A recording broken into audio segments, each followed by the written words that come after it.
उद्धव ठाकरे की नाराजगी दूर करेंगे शरद पवार, दिया मिलने का न्योता। कांग्रेस अध्यक्ष नाना पटोले को भी शरद पवार का बुलावा।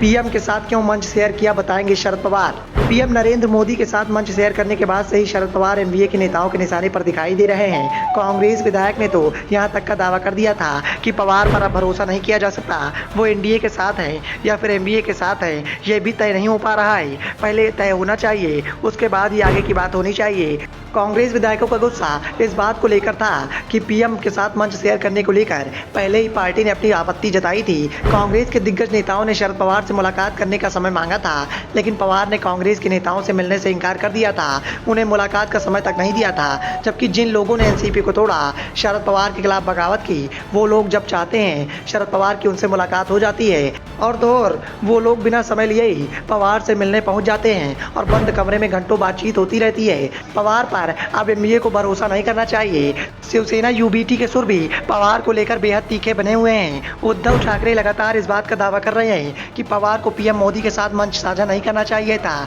इससे एनडीए गठबंधन को लोकसभा चुनाव में बड़ा नुकसान हो सकता है। पहले से इस बात का दावा किया जा रहा है कि शरद पवार पीएम मोदी को लेकर नरम होते दिखाई दे रहे हैं, और अब तो इस पर मुहर भी लग गई है। विपक्ष ने जब भी पीएम मोदी को घेरा है, शरद पवार ने विपक्ष के दावों की हवा निकाल दी है। पीएम मोदी का जब डिग्री विवाद हुआ था तो शरद पवार ने कहा कि जनता ने 2 बार नरेंद्र मोदी को उनकी डिग्री देकर नहीं जिताया। किसी भी चुनाव में पीएम मोदी की डिग्री को विपक्ष ने मुद्दा नहीं बनाया, और जब अडानी मामले में मोदी सरकार घिरी तो पवार ने इसे विदेशी साजिश बता दिया। इस बात का दावा किया कि हमारी जांच एजेंसियां हैं और हमारा सुप्रीम कोर्ट है, हमें उस पर भरोसा करना चाहिए। एक विदेशी कंपनी जिसमें काम करने वाले लोगों की दर्जन भर संख्या है, वो कुछ भी रिपोर्ट जारी कर देते हैं और हम लोग संसद ठप कर देते हैं। अडानी ग्रुप का देश के विकास में क्या योगदान है, ये भी देखना चाहिए। पवार के पिछले 6 महीने के अंदर जो तेवर निकलकर सामने आए हैं, वो पहले से डरा रहे थे, और जब पीएम मोदी के साथ पवार ने मंच साझा किया तो एनडीए नेताओं की नाराजगी और भी बढ़ गई, और अब इस नाराजगी को दूर करने की कोशिश शरद पवार के द्वारा की जा रही है। खासतौर पर उद्धव ठाकरे और कांग्रेस के नेताओं की नाराजगी को दूर करना पवार की मजबूरी बन गया है, क्योंकि एनसीपी को लोकसभा चुनाव इन दलों के साथ मिलकर ही लड़ना है। पवार ने 5 अगस्त को एनडीए की बैठक बुलाई है। बैठक में उद्धव ठाकरे, कांग्रेस अध्यक्ष नाना पटोले और कांग्रेस विधानमंडल दल के नेता बाला साहब थोराट को भी न्योता दिया गया है। बैठक पवार ने बुलाई है, इसीलिए इस बैठक में उनका शामिल होना तय माना जा रहा है।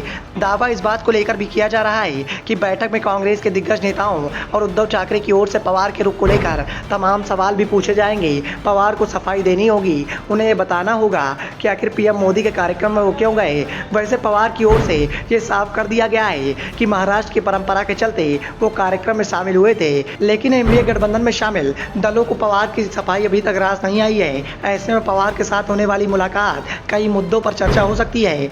शरद पवार को सबसे पहले उद्धव ठाकरे की नाराजगी को दूर करना होगा, क्योंकि उद्धव ठाकरे के नेताओं को लग रहा है कि शरद पवार कोई बड़ा गेम खेल रहे हैं।